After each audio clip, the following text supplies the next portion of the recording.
They laughed when I walked into the meeting wearing a cheap suit and holding a folder that looked empty. My boss smirked and said, "This is not a place for people like you." I stayed calm because I was not there to beg. I was there to bury them. My name is Ethan Cole. For 3 years, I worked at Sterling Ridge Logistics, the company that promised me a future and slowly stole my life. I built their best routes, fixed their biggest failures, and trained the very people who now acted like I was invisible. And today, in front of the entire executive team, they were ending my career like it meant nothing. "Budget cuts," the HR manager said, pretending to sound sad. But my boss, Victor Hale, did not even hide his satisfaction. He leaned back like a king enjoying a public execution. "Pack your desk," Victor added, "and do not make a scene." I looked around the room. The CFO avoided my eyes. The legal director watched me like I was a threat. And the new hire, Victor's nephew, sat in my chair, spinning my pen like he owned it. I nodded slowly. "Okay," I said. Victor blinked, almost disappointed that I did not fight. He loved drama, especially when he was winning. I turned to leave, but Victor called after me. "Oh, Ethan," he said, loud enough for everyone to hear. "One more thing." He smiled with teeth. "You will not be needing your project files anymore. IT will block your access in 5 minutes." That was when I smiled back, because that one sentence told me everything I needed to know. They were scared, not of my work, of what my work proved. I walked out of the room, past the staring employees, past the fake sympathy, past the whispering jokes, and the second the elevator doors closed, my phone buzzed. Unknown number. "Do not go home. Go to the cafe on 8th Street, now." My stomach tightened. I had not given anyone that number. I stepped out into the lobby, heart pounding, and typed back, "Me. Who's this?" The reply came instantly. "Unknown number. Someone your father trusted. You're in danger, Ethan. They did not fire you because of money. They fired you because you got too close." I froze. My father had been dead for 10 years, and yet, somehow, his name had just returned to my life like a warning bell. The cafe on 8th Street was quiet, the kind of place people used to hide in. Warm lights, soft music, and too many corners where someone could watch you without being seen. I sat with my back to the wall, eyes scanning every entrance. My hands trembled, but I kept them under the table. 5 minutes later, a man approached. Mid-60s, silver hair, clean coat, eyes sharp like a retired soldier. He slid into the chair across from me without asking. "You are Ethan Cole," he said, low voice. I stared. "Who are you?" He placed a small key on the table. Not a house key, not a car key. A safe deposit key. "My name is Daniel Mercer," he said. "I was your father's attorney." My throat went dry. "I never heard of you." "That was the point," he said.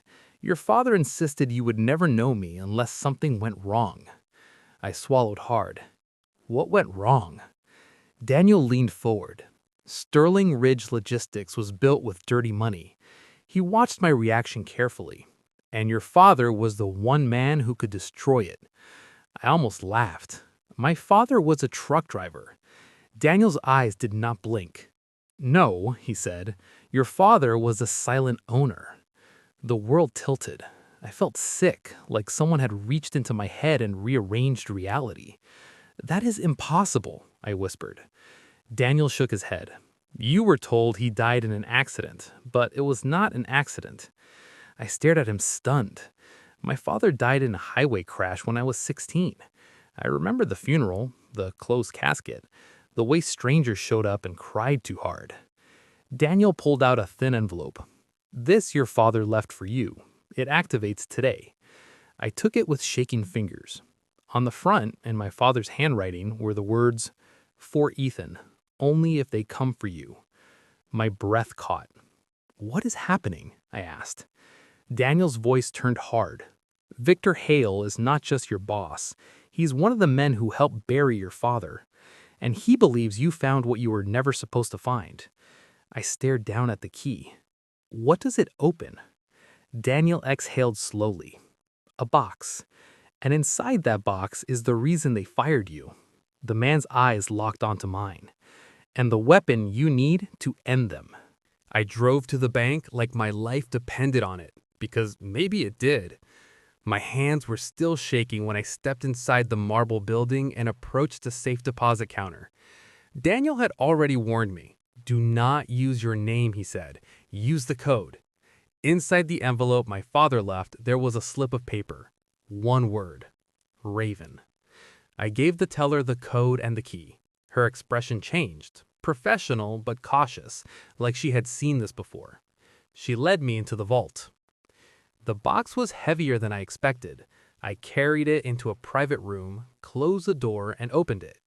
Inside were 3 items: a flash drive, a folded legal document, and an old phone, the kind that could not be tracked easily.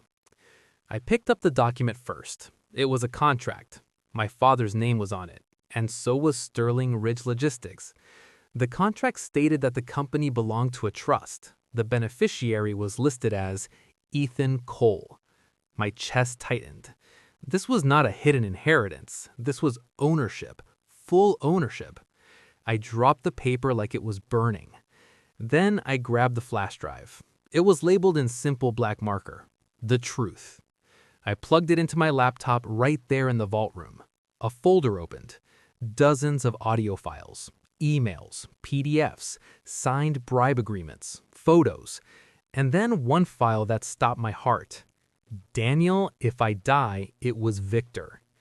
My finger hovered over the file. Then I clicked. My father's voice filled the room. Calm, controlled, almost tired. Ethan, he said, if you are hearing this, it means they finally moved on you. I am sorry. I wanted you to live a normal life. My eyes burned. Sterling Ridge was never clean, my father continued. Victor Hale and his partners laundered money through shipments, fake invoices, shell companies. I tried to shut it down, and that is why they killed me. My breathing turned shallow. Killed. They will try to scare you, destroy you, or buy you, my father said. Do not accept it. There's a second set of documents hidden in my old toolbox. It is the final proof. And Ethan, if you are strong enough, take everything from them. The audio ended. I sat there in silence for a long time, just listening to my own heartbeat. Then the old phone in the box buzzed. It should not have had service. It should not have been active. But it buzzed again. One message appeared on the screen. Unknown. Nice box. You have 24 hours to return what you found, or you will end up like your father. I left the bank without looking behind me, but I could feel eyes on me like heat.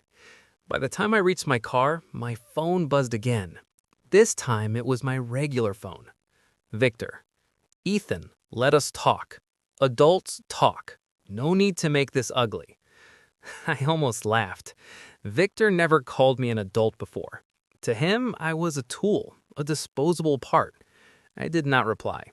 Instead, I drove straight to the small storage unit I still paid for, the one that held my father's old things. I had not opened it in years, because grief sits in boxes too, waiting. Inside, the air smelled like oil and dust. My father's toolbox was in the back, exactly where I remembered. Heavy metal, faded sticker on the side, a raven. I opened it. Under the tools, wrapped in a cloth, was a sealed packet of papers, and on top of it, a note in my father's handwriting. If they ever fire you, it means you are ready. My throat tightened again. How did he know? How long had he planned this? I unfolded the papers. They were financial records, shipment logs, and a handwritten list of names. Victor Hale, CFO Linda Marsh, Legal Director Aaron Pike, and 3 more. At the bottom was something worse, a line that read, "They paid for the crash." My legs went weak. I leaned against the wall, forcing myself not to fall. Then I heard a sound. Outside, a car door closing. I shut the storage unit light off and stood in darkness. Footsteps approached, slow, confident. I held my breath. The lock rattled. Someone was trying to open my unit. I stayed still, fingers wrapped around a wrench from the toolbox. If that door slid open, I would fight like an animal. But then a voice came through the metal. "Ethan," the man said, calmly, "it is Daniel. Do not open it. They followed you." My heart slammed. Daniel continued, voice controlled. "They have 2 men with them. If you open the door, you will lose." I whispered, "What do I do?" Daniel said, "There's a back exit. Get out now. And Ethan, do not run like a victim. Run like a man who is about to become their nightmare." I grabbed the packet, the flash drive, and the phone. Then I slipped through the back. As I ran between rows of storage units, I heard Victor's voice in the distance. Angry, furious. "Find him. He has it." And in that moment, I realized something terrifying. They were not trying to scare me anymore. They were trying to erase me. Daniel hid me in a small apartment above an old law office downtown. No sign, no cameras, no records. For the first time in my life, I felt like prey. But Daniel did not let me stay weak for long. "They want you afraid," he said. "Fear makes you careless, and careless men die." I clenched my jaw. So what do I do? Daniel placed 2 folders on the table.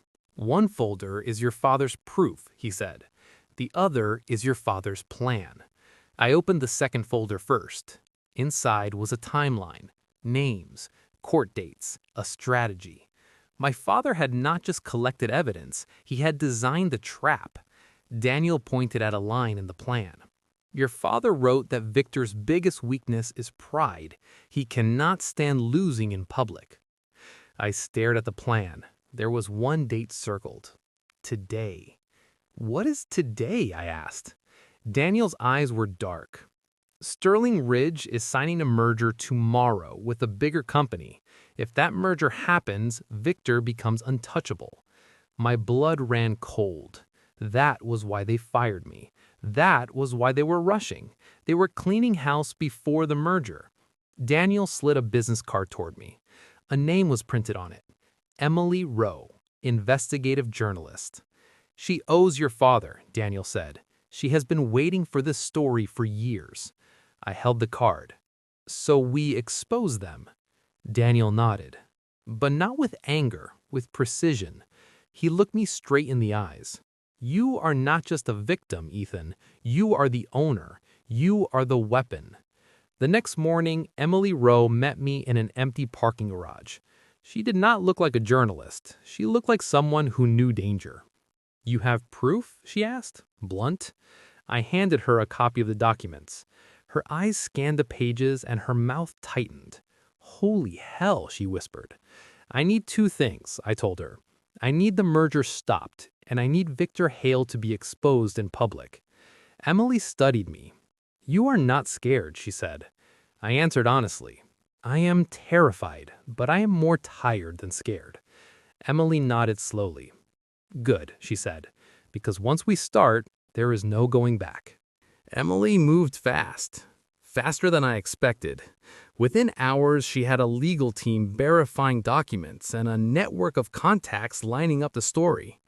But the real move was not the article. It was the meeting. Sterling Ridge's merger signing was scheduled at their headquarters, a polished glass building where Victor Hale liked to pretend he was untouchable.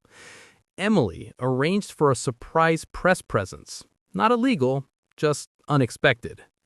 Daniel prepared the legal strike.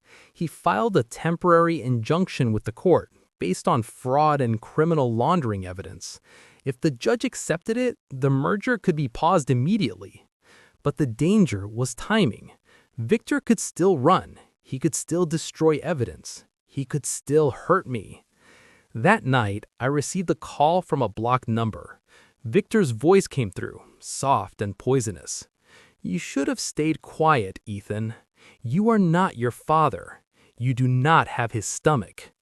I held my phone tightly. "You killed him," I said. Victor chuckled. "Your father died because he forgot his place, and you are about to learn yours." I swallowed my anger. "Why did you keep me around for 3 years?" I asked. "If you were scared of me, why not destroy me sooner?" Victor paused. Then his voice became colder. "Because we wanted to watch you, and because we wanted you to lead us to what he hid." My chest tightened. So the entire time, my job was not work. It was surveillance. Victor continued, "You were useful, until you became dangerous." I ended the call without replying. Daniel watched me closely. "He is trying to break you," he said. I nodded. "I just made a mistake," I replied. Daniel raised an eyebrow. "What mistake?" I looked down at my father's plan again. "He admitted motive," I said, "and he does not know I recorded it." Daniel's expression changed. A slow smile appeared. "That," he said, "is exactly how your father would have played it." The next day, we went to Sterling Ridge headquarters. Not as employees, not as victims. We went as executioners with paperwork. The lobby was filled with suits and smiles. Merger day. The day Victor Hale planned to become a legend. When I walked in, heads turned.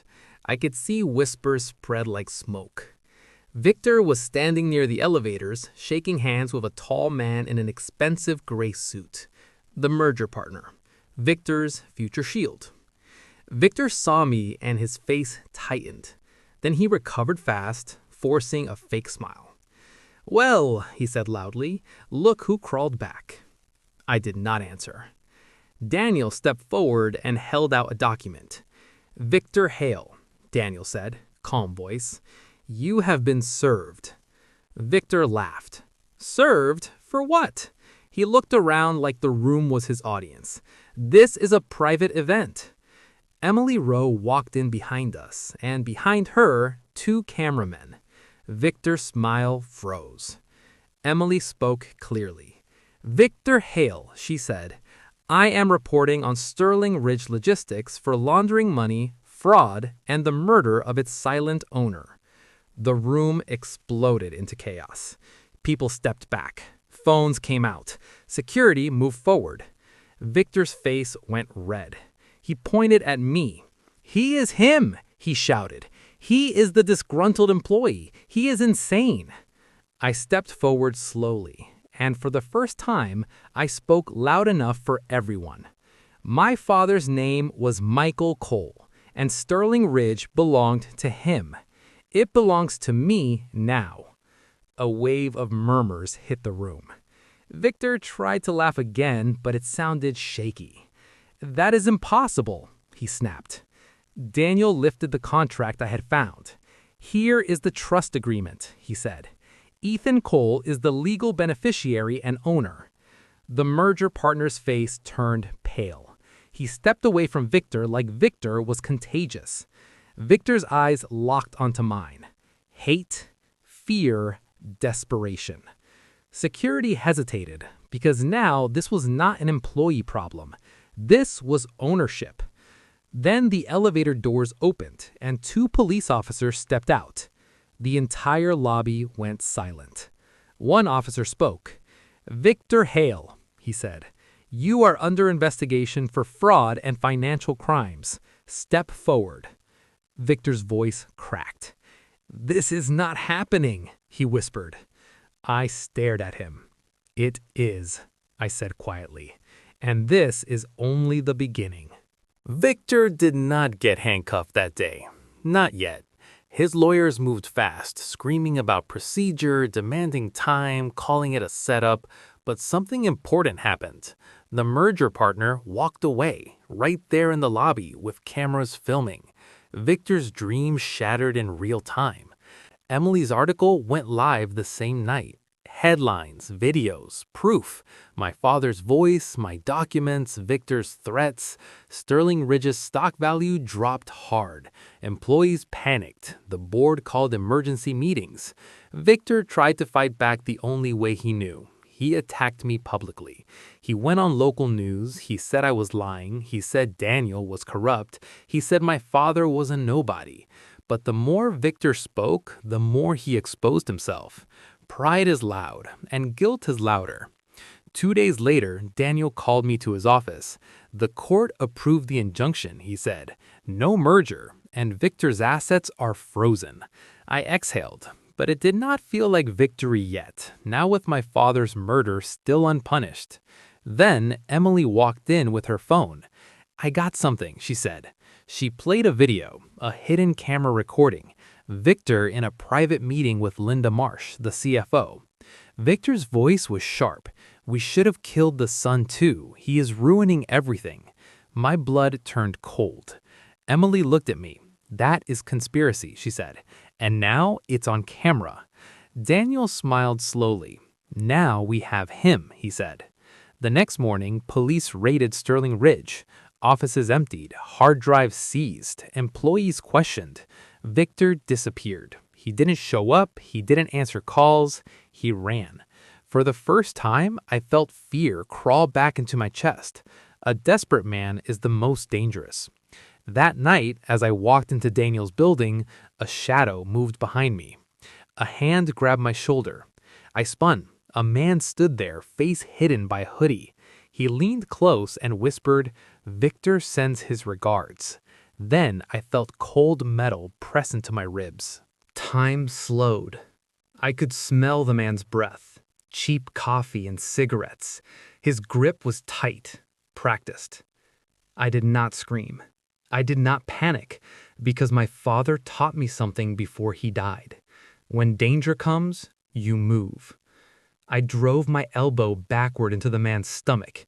He grunted, loosening his grip for half a second. I twisted, grabbed his wrist, and shoved his arm away from my ribs. The metal weapon clattered against the wall. Not a gun, a knife. The man swung at me again, but I kicked his knee. He collapsed, cursing. I ran up the stairs, 2 at a time, heart hammering. Inside Daniel's office, I slammed the door. Daniel stood up instantly. What happened? They sent someone, I said, breathing hard. Emily called police. Within minutes, the attacker was arrested. And under pressure, he talked. Victor was hiding at a motel outside the city. He was planning to leave the country. Daniel looked at me. This is your chance, he said. Justice is not always loud, Ethan. Sometimes it is timing. The next day, we went to the courthouse. Daniel presented the new evidence. Victor's conspiracy, Victor's threats, the attack. A warrant was issued. Federal involvement. No more escape routes. Victor was arrested at 3:17 p.m., dragged out of the motel room in handcuffs, camera flashes everywhere. When I saw the footage, I did not feel joy. I felt something deeper. Relief. But the final piece was still missing. The murder, the crash, the payment. Daniel opened one last file from my father's evidence. A bank transfer, a receipt, a name.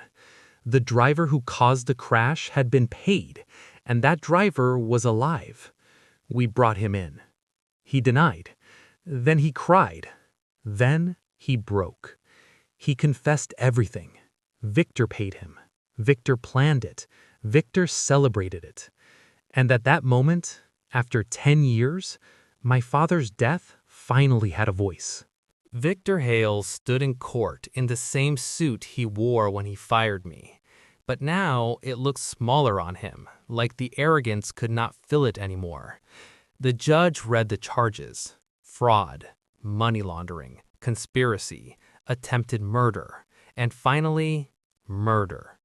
Victor's lawyer tried to speak, but the courtroom hated him.